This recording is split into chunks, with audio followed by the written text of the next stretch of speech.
गया था।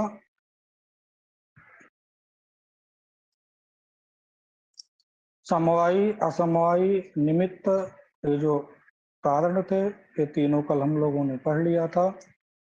और आज इसके बाद तद एतद, इसके इनमें जो सीता त्रिविध कारण मध्ये यद असाधारणम कारणम भवति तदेव करणम, ये तीनों प्रकार के जो कारण बताए गए हैं, इन तीनों प्रकार के कारण में जो असाधारण कारण होता है किसी भी कार्य की उत्पत्ति में, उसी को हम क्या बोलते हैं? कारण बोलते हैं। जो त्रिविध कारण आपको गिनाए गए, समवायी, असमवायी और निमित्त, इन तीनों कारणों के मध्य में जो असाधारण कारण होता है उसको कारण बोलते हैं। इसमें एक चीज अभी जुड़ी नहीं है, आपने पहले पढ़ा था, ये जो व्यापार वत्वे सति, यहाँ भी आपको जोड़ना है। परीक्षा में तो नहीं पूछा जाएगा लेकिन आप ध्यान रखिएगा। अर्थात व्यापार वाला होता हुआ, व्यापार वत्वे सति एक वकार इसमें,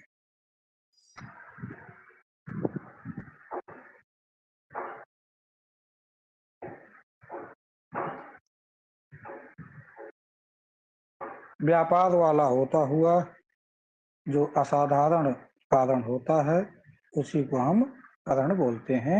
इस प्रकार से करण कारण इनका इन्होंने व्याख्यान कर दिया। अब इन्होंने चार प्रकार के प्रमा बताए थे। उस प्रमा में जो चार प्रकार के प्रमा बताई थी और उस समा का जो करण होता है उसको भी चार प्रकार का बताया। चार प्रकार की प्रमा कौन कौन बताए थे आप लोग बताएंगे? जो यथार्थ अनुभव होता है उसी को हम बोलते हैं प्रमा। यथार्थ अनुभव जो होता है उसी को क्या बोलते हैं? प्रमा बोलते हैं। यथार्थ अनुभव कितने प्रकार का होता है? चार प्रकार। ये चार प्रकार का होता है। कौन कौन? प्रत्यक्ष, अनुमिति, उपमिति और शाब्द। हाँ, प्रत्यक्ष, अनुमिति, उपमिति, शाब्द भेदात तत्करणम अपि, उसके जो करण होते हैं प्रत्यक्ष, अनुमान, उपमान और शब्द भेद, शब्द, ये चार प्रकार के उनके करण होते हैं। करण का लक्षण यहाँ बताया कि तीनों प्रकार में जो असाधारण कारण होता है उसको हम करण बोलते हैं। इसके बाद अब यहाँ से तत्व प्रत्यक्ष ज्ञान करणम प्रत्यक्षम, जो प्रत्यक्ष ज्ञान तो करण होता है। प्रत्यक्ष ज्ञान क्या होता है? अभी प्रत्यक्ष ज्ञान की शायद व्याख्या करेंगे। ये प्रत्यक्ष ज्ञान कहते किसे हैं? तो प्रत्यक्ष ज्ञान करणम, जिस ज्ञान में कौन ज्ञान करण होता है, साधन होता है, तो जो प्रत्यक्ष ज्ञान है वह प्रत्यक्ष ज्ञान क्या होता है? करण होता है, जिसके बिना प्रत्यक्ष संभव नहीं है। आपको करण का लक्षण बताया कि जो कारण है उसमें जो असाधारण कारण होता है उसको करण बोलते हैं। प्रत्यक्ष ज्ञान करणम प्रत्यक्ष, प्रत्यक्ष ज्ञान करण है जिसमें, प्रत्यक्ष ज्ञान साधन है जिसमें, उसको हम क्या बोलेंगे? प्रत्यक्ष बोलेंगे। अब प्रत्यक्ष ज्ञान कहते किसे हैं? उसको बता रहे हैं, इंद्रियात सन्निकर्ष जन्नम ज्ञानम प्रत्यक्षम।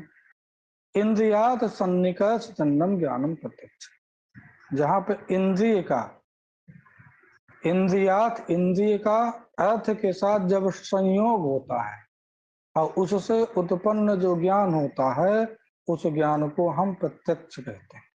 इंद्रिय का मन के साथ संयोग से, देखिए इंद्रियात सन्निकर्ष लिखा है ना, तो आपको इंद्रिय हो गई, इंद्रिय का जब अर्थ के साथ, ये मान लीजिए ये आपकी इंद्रिय हुई और ये अर्थ हुआ। अर्थ मतलब कि घट हो गया, पट हो गया। कब इन घटपट का प्रत्यक्ष होता है? तो जब इस इंद्रिय का इसके साथ संयोग होता है। ये चाक्षुष प्रत्यक्ष का है। कान के द्वारा, कर्ण इंद्रिय के द्वारा कब प्रत्यक्ष होगा? जब शब्द का इसके साथ संयोग होगा। तो इंद्रिय का जब अर्थ के साथ सन्निकर्ष होता है, संयोग होता है, ऐसा जो ज्ञान होता है, उसी ज्ञान को हम क्या बोलते हैं? प्रत्यक्ष ज्ञान बोलते हैं।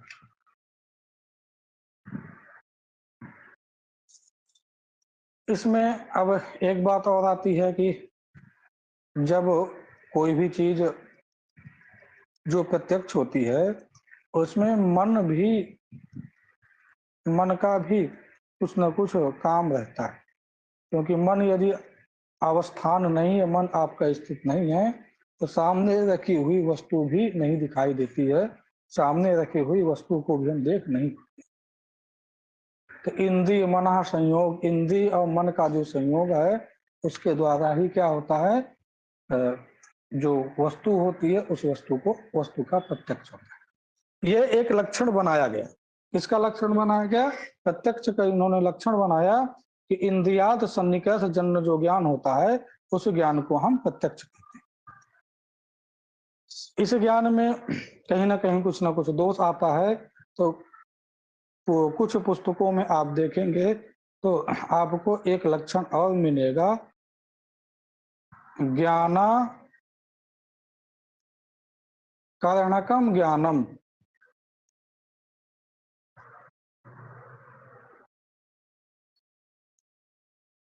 प्रत्यक्षम, ये लक्षण आपको देखने को मिल जाएगा। ज्ञानाकरणकम ज्ञानम मतलब कि जिस ज्ञान में अन्य कोई ज्ञान क्या नहीं है? साधन नहीं है। ज्ञान आकर्णकम मतलब कि जिस ज्ञान में कोई अनुमान, उपमान इत्यादि ज्ञान सहयोग नहीं प्रदान करता है, कारण साधन नहीं होता है, ऐसे ज्ञान को हम प्रत्यक्ष ज्ञान कहते हैं। आपको अन्य ज्ञानों में यदि अनुमान देखेंगे तो उसमें आपको प्रत्यक्ष की आवश्यकता पड़ेगी, उपमान में प्रत्यक्ष की आवश्यकता पड़ेगी। तो इन सब ज्ञानों में प्रत्यक्ष ज्ञान की आवश्यकता है। ये सब ज्ञान ज्ञानाकर्णकम ज्ञान है, अर्थात किसी ज्ञान के द्वारा इनका ज्ञान होता है। लेकिन प्रत्यक्ष ज्ञान जो होता है, किसी ज्ञान की अपेक्षा नहीं करता। आप इसको समझ लीजिए, अथवा ये तो लिखा ही है कि इंद्रिया सन्निकर्ष जन्यम ज्ञानम प्रत्यक्षम। जब इंद्रिय का किसी विषय के साथ संयोग होता है, तो वही संयोग, उसी संयोग से क्या होता है? प्रत्यक्ष ज्ञान होता है। ये बात समझ में आ गई सबको? बोलिए।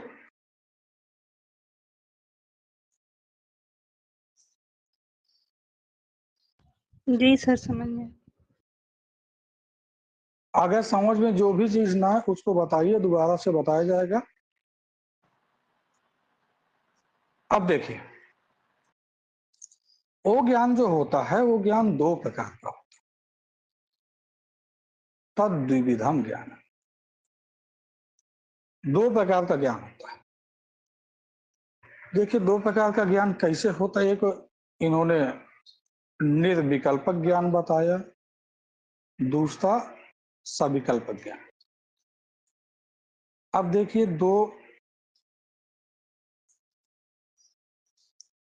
ये आपका निर्विकल्पक ज्ञान,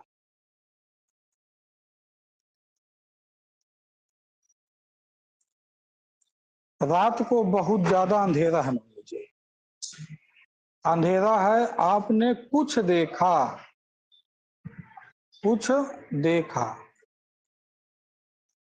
आपको यह पता नहीं चल रहा है कि कौन है, आदमी है कि औरत है कि कोई जानवर है, लेकिन आपको कुछ प्रतीत हुआ कुछ है।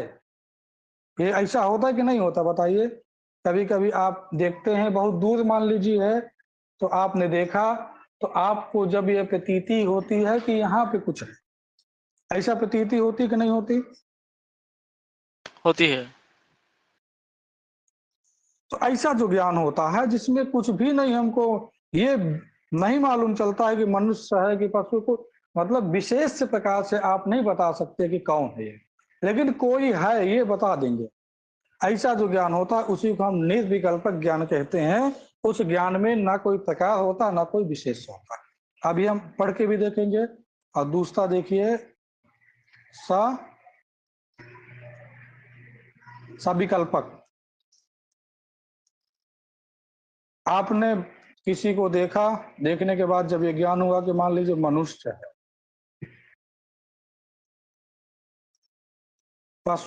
पशु है, ऐसे जो ज्ञान होंगे, अथवा आप नाम जानते हैं तो नाम से आप वो कर लीजिए। इसमें प्रकार और विशेष, मनुष्य आपने जाना, इसमें मनुष्यत्व तो प्रकार हो जाएगा और मनुष्य विशेष हो जाएगा। ऐसा जो ज्ञान होता है वह ज्ञान क्या होता है? सविकल्पक ज्ञान। जिस ज्ञान में प्रकार और विशेष हमको भान होते हैं उस ज्ञान को हम सविकल्पक ज्ञान कहते हैं। जिस ज्ञान में हमको कुछ भी नहीं भान होता है, केवल इतना भान होता है कि कुछ ना कुछ यहाँ पे है, हमने देखा है, इस प्रकार का जो ज्ञान होता है उस ज्ञान को हम निर्विकल्पक ज्ञान कहते हैं। अब देखिए इस पे जो लिखा है उसको पढ़ लेते हैं।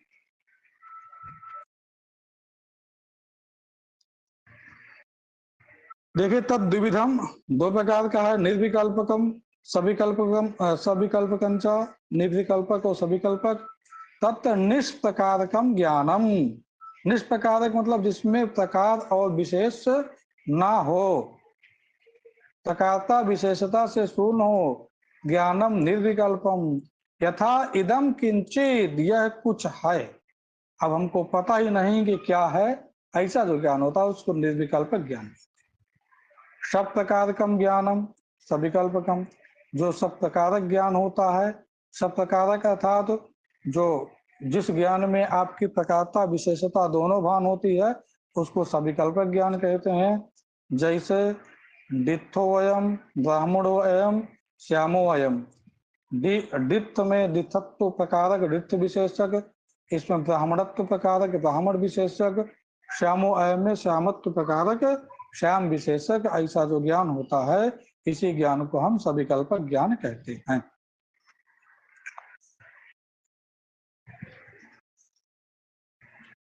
अब देखिए, डिथोयम, इसका मतलब क्या होता है डिथोयम? ये डित्थ एक प्रकार की आप नाम कह सकते हैं, अथवा डित्थ जाति विशेष है। अच्छा, कठ जाति, जैसे कि पहले कठ शाखा जो पढ़ते थे उसको कठ कहते थे, कठत्व जाति थी, उसके प्रकार दित्थत्व एक प्रकार की जाति है। जी जी।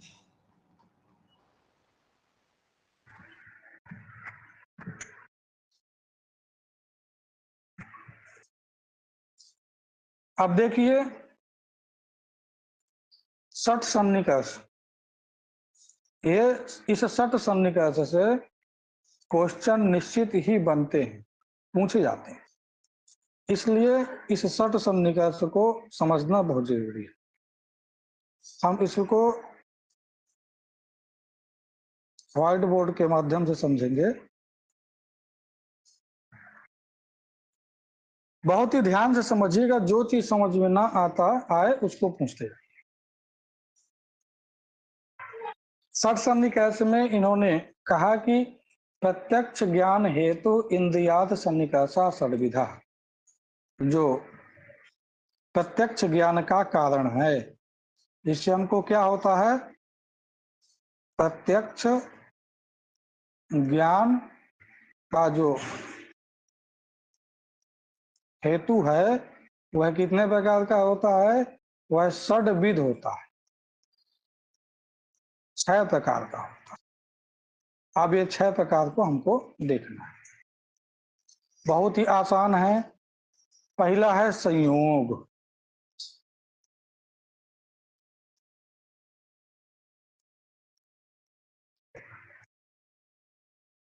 देखिए, ये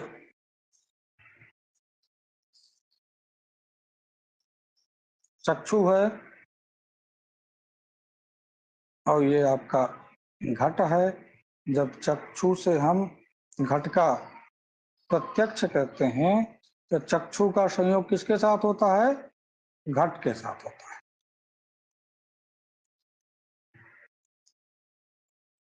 अर्थात चक्षु इंद्रिय के द्वारा जब हम घट, यह जो विषय है, यह अर्थ है, इसका प्रत्यक्ष करते हैं तो यहाँ पर संयोग सन्निकर्ष होता है। पहला सन्निकर्ष कौन है? संयोग। ये संयोग सन्निकर्ष होता है।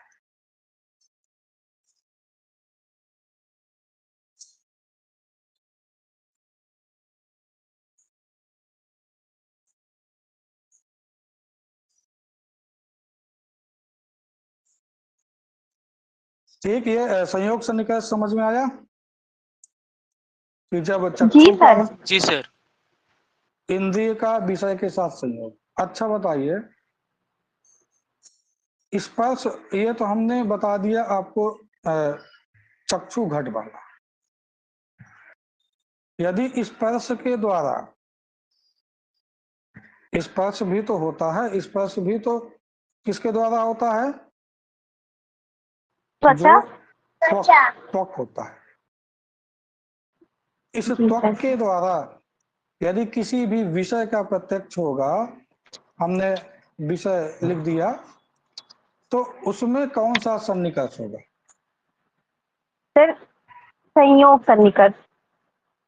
संयोग, बिल्कुल सही।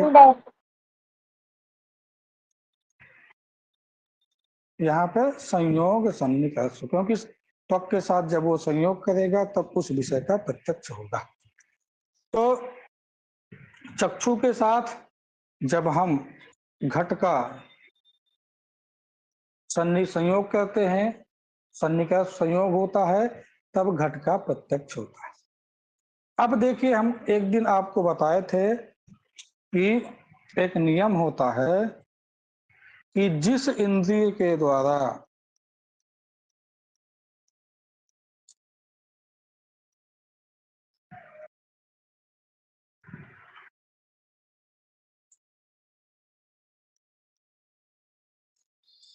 जिस इंद्रिय के द्वारा जिस विषय का आप प्रत्यक्ष करते हैं, जिसका प्रत्यक्ष करते हैं, उसकी जो जाति है,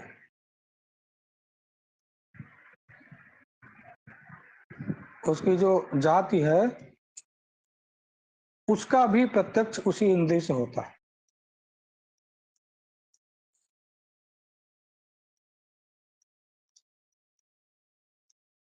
ठीक है, उसका भी प्रत्यक्ष क्या होगा?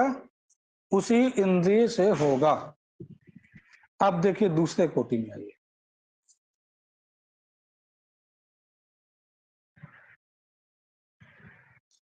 हमने ये घट, ये चक्षु है, ये घट है, और ये इसमें घटत्व जाति।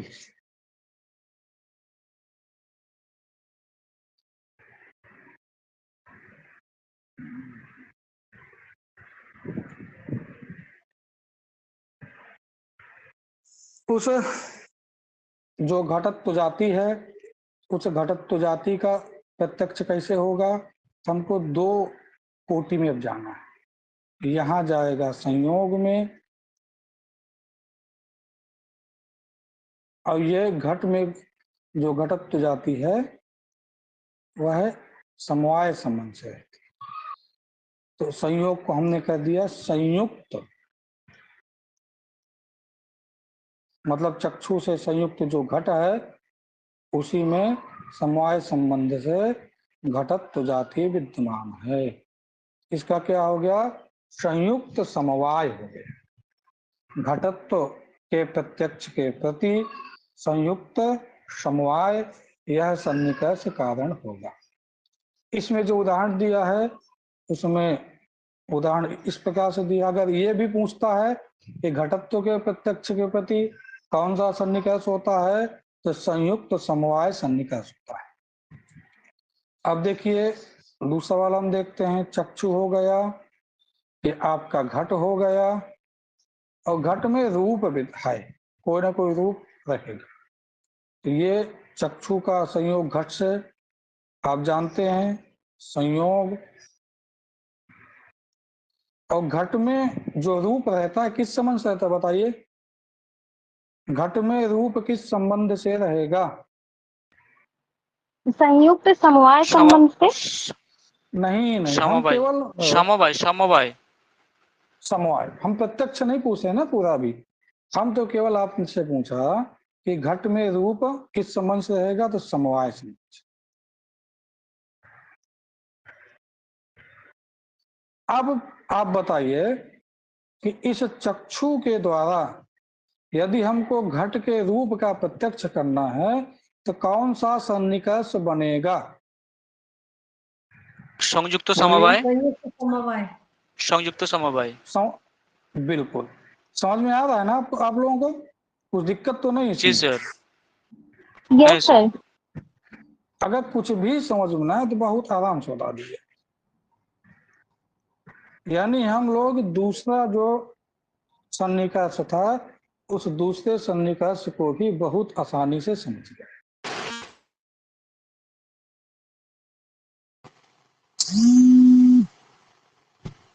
Hello,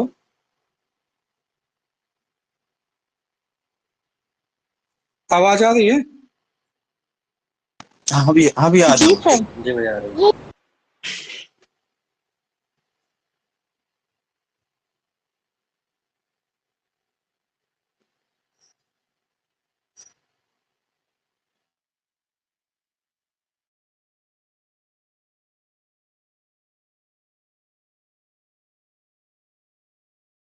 hello hello hello.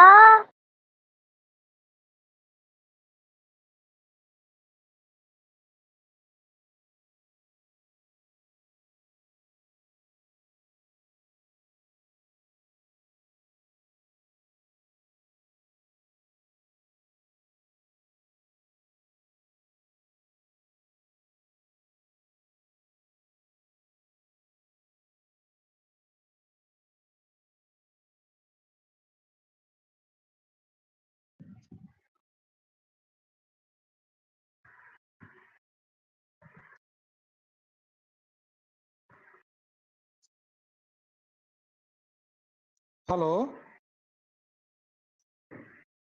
जी सर। जी सर। हाँ चलिए।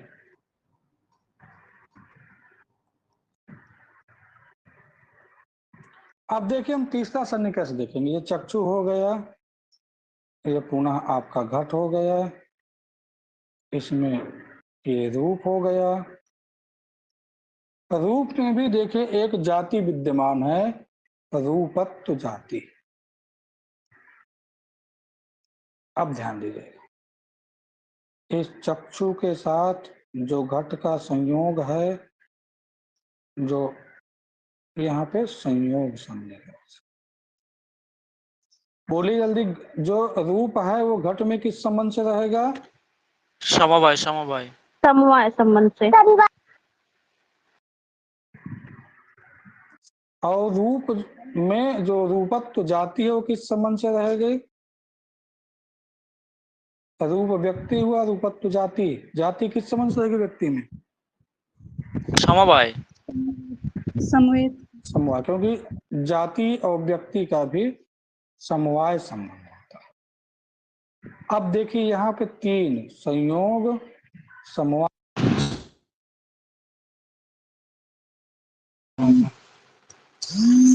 जी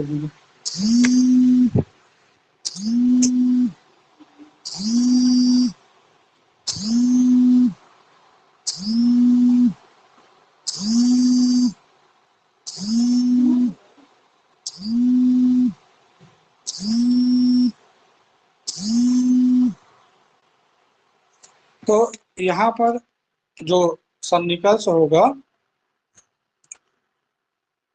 आप मैसेज करके बता दीजिए आवाज आ रही कि नहीं। अरे सर। जी सर। जी भी आ रही है।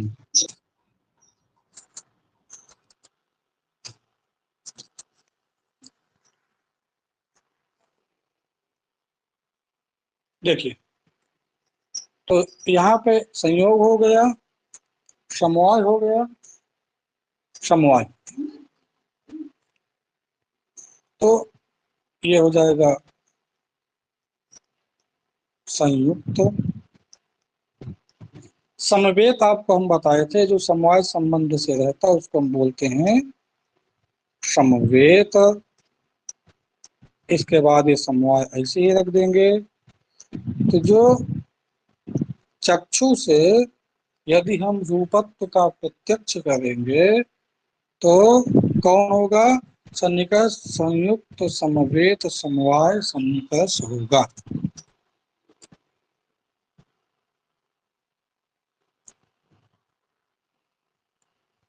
Hello sir.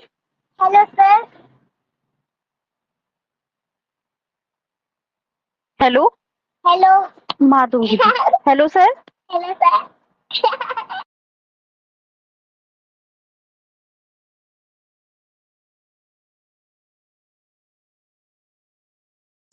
कीर्ति जी, क्या आपका बेटा भी पढ़ रहा है क्या? मैम ये लड़की है मेरी, बहुत परेशान करती है, ईयरफोन साथ में लगा के, बहुत दुष्ट है ये, थोड़ा शैतान सी है। अच्छा है ना, वो भी यूजीसी जल्दी निकलेगी। हेलो, जी भैया। आवाज आ रही है? हाँ भी आ रही हूँ। चलिए, बीच में फोन आ जाता है ना, तो अब इस वाले से वाईफाई से करेंगे। तो फोन आ जाता है तो हमारी आवाज तो जाती है, लेकिन आप लोगों की आवाज नहीं आ पाती है। तो तीसरा वाला समझ में आया? संयुक्त, समवेत, समवाय, ये समझ में आया कि नहीं? जी सर। Hello sir. हेलो हाँ सर। बोले। सर जो मतलब घट घट का जब संयोग होता है, तो जब हमें घट का हाँ ज्ञान हाँ होता है तो वो संयोग संबंध से होता है। फिर सर जो हाँ घटत्व जाति का ज्ञान होता है, घट का, वो समवाय संबंध से हाँ होता है। और जो रूपत्व जाति का होता है वो समवेत संबंध से होता है सर। नहीं, देखिए, आपको एक एक साथ मिला के चलना होगा। जब हम घट में घटत्व जाति का चक्षु से प्रत्यक्ष करेंगे, तो हमने पहले घट में प्रत्यक्ष किया तो संयोग सन्निकर्ष हुआ, और संयोग समवाय दो हो जाएगा, संयोग समवाय। तो संयोग हमने कर दिया संयुक्त समवाय, अर्थात घटत्व के प्रत्यक्ष के प्रति जो चक्षु से यदि घटत्व का प्रत्यक्ष होगा तो वहां पर संयुक्त समवाय सन्निकर्ष होगा। और रूप का प्रत्यक्ष होगा, घट में रूप विद्यमान है समवाय संबंध से, तो संयुक्त समवाय संबंध से रूप का प्रत्यक्ष होगा, क्योंकि घट में रूप समवाय संबंध से। यदि रूपत्व का प्रत्यक्ष करेंगे, रूप में भेद जाती है रूपत्व जाति, तो संयुक्त समवेत समवाय इससे प्रत्यक्ष होगा। आप बताएं क्या है? जी सर, स्पष्ट हो गया। ठीक है, और किसी को यदि इसमें कुछ दिक्कत हो, क्योंकि इसके आगे वाली कोटि अलग है। Hello sir. बोले जी, सर बोले। तीसरा जो संबंध है, संयुक्त समवेत समवाय, तो उदाहरण ढंग से देखा जाएगा तो संयुक्त समवाय समवाय, ये वाला हाँ तो निकला। हाँ ठीक। तो हाँ संयुक्त देखिए, समवेत तो क्यों हुआ?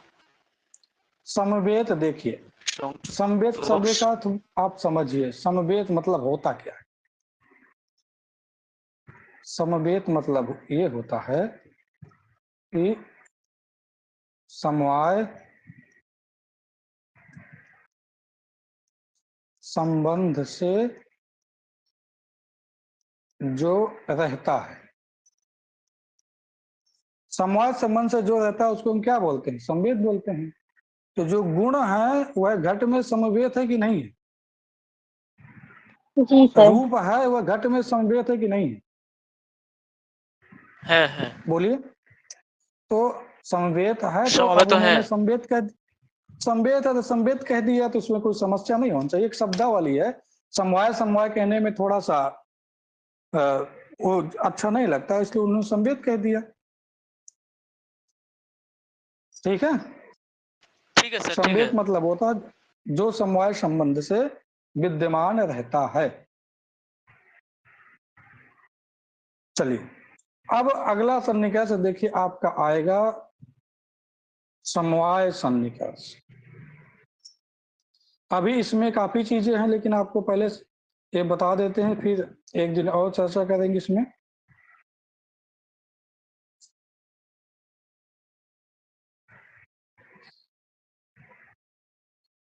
समवाय, कुछ जो गुण हैं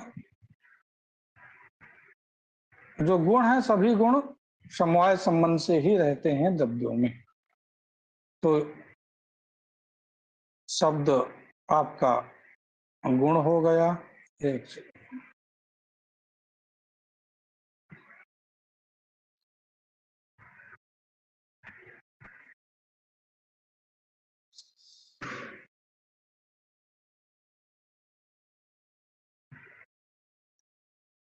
ये आकाश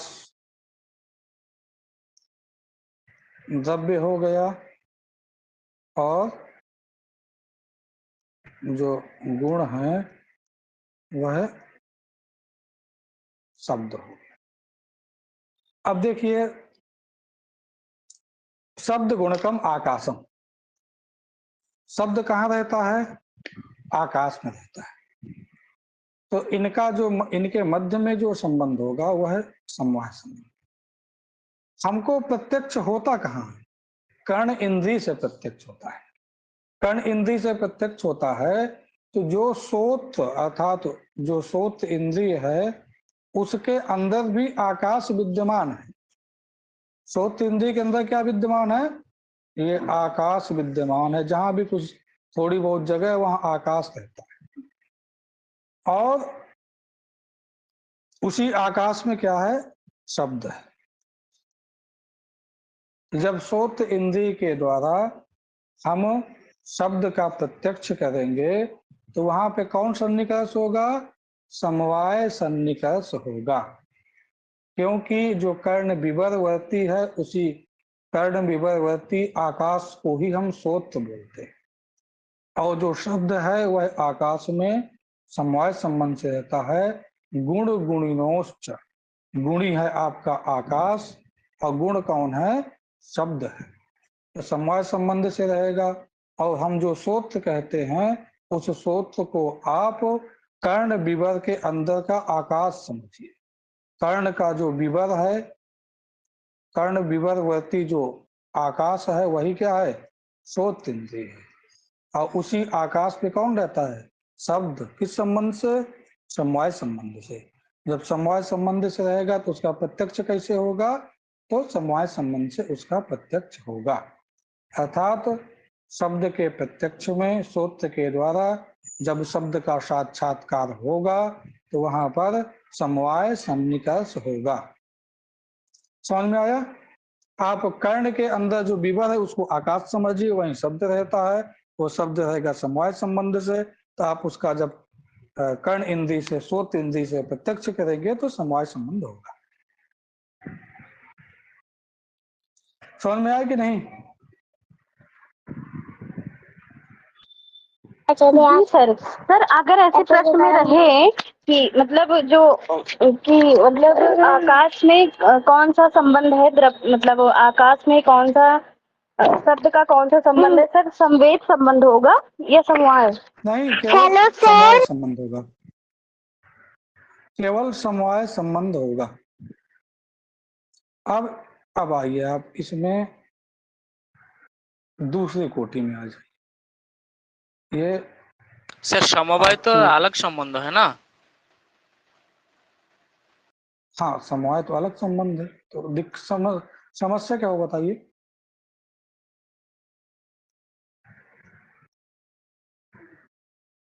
समस्या क्या है बताइए आप। क्योंकि जितने भी गुण होंगे वह सब जो द्रव्य होंगे, गुणी होंगे, उनमें समवाय संबंध से रहेंगे। उनका प्रत्यक्ष भी करने में आपका जो समवाय सन्निकर्ष है वह कारण होगा।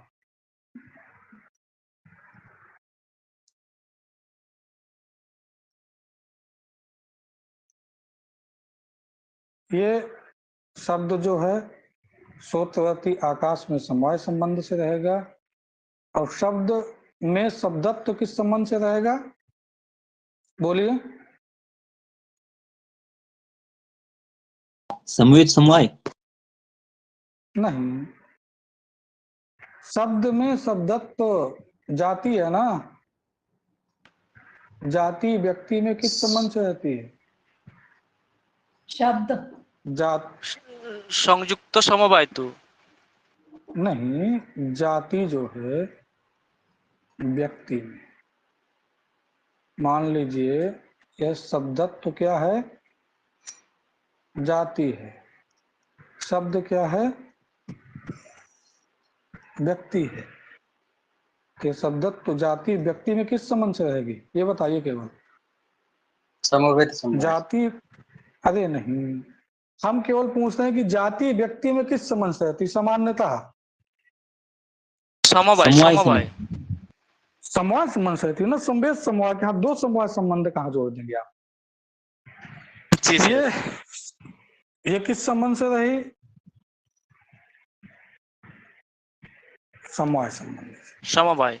हमको, यदि हमको श्रोत इंद्रिय से इस शब्दत्व का प्रत्यक्ष करना है, इसके लिए हमको कहाँ कहाँ, पहले यहाँ जाएंगे तो ये समवाय हुआ, फिर इसके आगे यहाँ जाएंगे तो दो समवाय है ना। एक समवाय संवेद समवाय, जो पहला वाला समवाय है उसको हम क्या लिख देंगे? समवेद। दूसरे वाले को समवाय। ठीक है।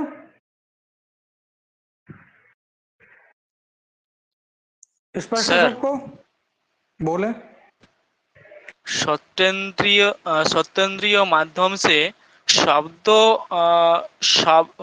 शब्द जो गुण है उसको उसको जो प्रत्यक्ष के लिए जो कारण है, ये तो समवाय सन्निकर्ष। ठीक है, आगे देखिए। श्रोत इंद्रिय के द्वारा जब हम शब्द का प्रत्यक्ष करने चलेंगे तो समवाय सन्निकर्ष होगा, और उसी श्रोत इंद्रिय के द्वारा जब हम शब्द में स्थित शब्दत्व जाति का, क्योंकि एक नियम है, जिस इंद्रिय के द्वारा जिसका प्रत्यक्ष होता है तदगत जो जाति है, तदगत जो अभाव है, दोनों का प्रत्यक्ष उसी इंद्रिय के द्वारा होगा। तो श्रोत इंद्रिय के द्वारा शब्द का प्रत्यक्ष हुआ तो शब्दत्व जो जाति है उस जाति का भी प्रत्यक्ष श्रोत इंद्रिय के द्वारा ही होगा। हम अब देखेंगे कि शब्द में जाति किस संबंध से विद्यमान है? शब्दत्व तो समवाय संबंध से विद्यमान है। तो श्रोत इंद्रिय के द्वारा शब्दत्व जाति के प्रत्यक्ष में समवेत समवाय सन्निकर्ष कारण होगा। ठीक है जी सर। अब इसके बाद अंतिम वाला जो है उसमें कुछ ज्यादा है, जहां भी आपको अभाव का प्रत्यक्ष करना है।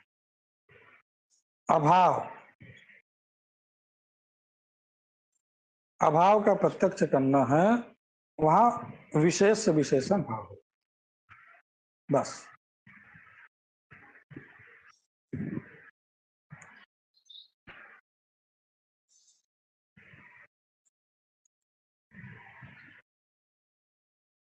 ठीक है, जैसे घटाभाव के प्रत्यक्ष में विशेष विशेषण भाव, उल्टा भी कर सकते हैं, विशेषण विशेष भाव। तो अभाव के प्रत्यक्ष में विशेष मनुष्य विशेषण, हाँ मनुष्य भाव, जो भी आप कह दें, सबके प्रत्यक्ष में विशेष जो विशेषण विशेष भाव है, यही क्या होगा? चाहे विशेष विशेषण भाव, विशेषण विशेष भाव, यही कारण होता है।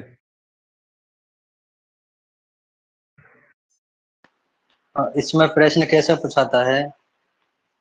इसमें प्रश्न पूछा जाएगा कि घटा भाववत भूतलम, लिख देगा इसके प्रत्यक्ष में कौन सा सन्निकर्ष कारण, किस सन्निकर्ष के द्वारा इसका प्रत्यक्ष होगा। घटा भावा का प्रत्यक्ष किस सन्निकर्ष से होगा? समवाय सन्निकर्ष, संयोग सन्निकर्ष, विशेषण विशेष भाव सन्निकर्ष, संवेद समवाय सन्निकर्ष, ये अथवा शब्दत्व जाति का शब्दत्व इसका प्रत्यक्ष किस सन्निकर्ष से होगा? ऐसे क्वेश्चन बनेंगे। अभी इसके क्वेश्चनों का आपको अभ्यास हम करवा देंगे, आप तैयार पहले अच्छे से कर लीजिए। यहां तक में किसी को कुछ पूछना है?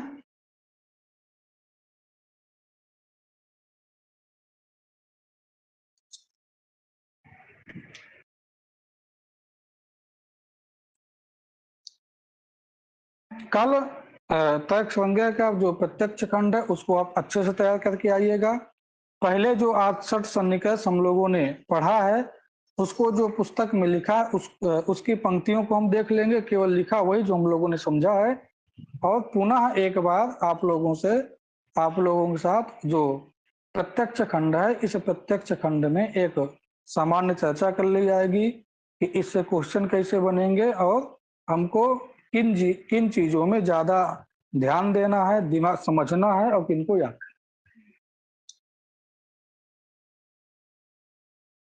जी सर।